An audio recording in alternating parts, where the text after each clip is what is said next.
कि जिससे आप सभी लोग इन सारी चीज़ों की नॉलेज पहले से पहले ही प्राप्त कर ले और जिससे कि आपको अपने क्लाइंट्स को सर्विसेज देने में किसी भी तरह की कोई दिक्कत ना हो। तो इनकम टैक्स एक्ट 2025 की जब मैं बात करता हूँ तो इसका सफ़र इतना आसान नहीं रहा, इसमें बहुत दिक्कतें आई। तो उसके बारे में मैं थोड़ा सा आपको बताना चाहता हूँ। जब हमारा बजट आया था जुलाई 2024 का, जब मोदी जी की सरकार चुनकर आई थी और फाइनल जो बजट है 2024 का,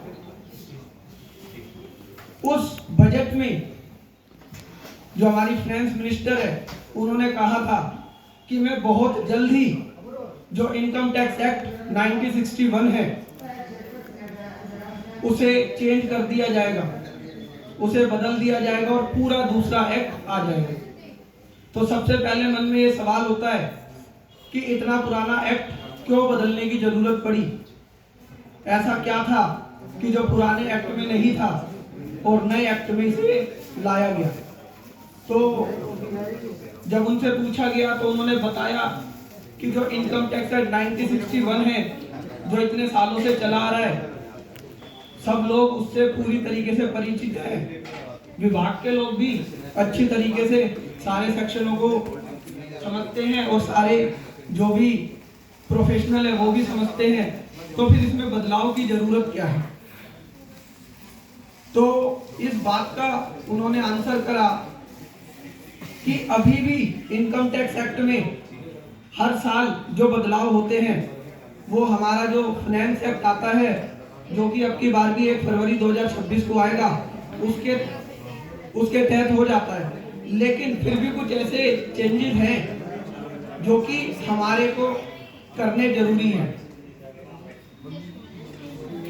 तो उसके बाद 1 फरवरी 2025 को उनकी जो बजट स्पीच थी पिछले साल, उसमें उन्होंने कहा, सब लोगों को उम्मीदें थी कि 1 फरवरी 2025 में ही बजट के साथ ये बिल आ जाएगा, ये एक्ट आ जाएगा।